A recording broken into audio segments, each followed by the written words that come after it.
So not the biggest update this week, but I've just received a package from Hong Kong from CYC Motor, and I've got a couple of the CYC motors here.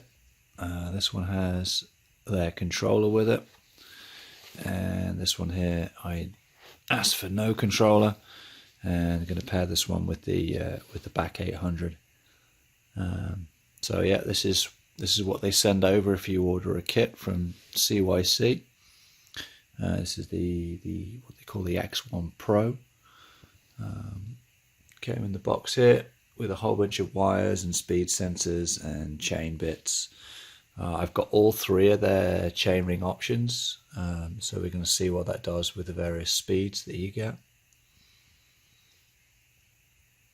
The first thing I'm going to do is I'm going to use the one that comes with their controller, and I'm going to get it wired on the bike as they would have it wired. So that is using their display here. Maybe use the twist throttle. I have a thumb throttle as well, which I thought I would give that a crack. Wiring harness, their crank arms, which look they look alright. I believe they screw into, so these threads here screw into this part here, which is the this is the freewheel part.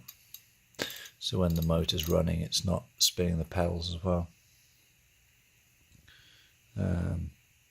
Yeah, so I'm going to install this over the weekend, and I will let you know how it goes with the stock install.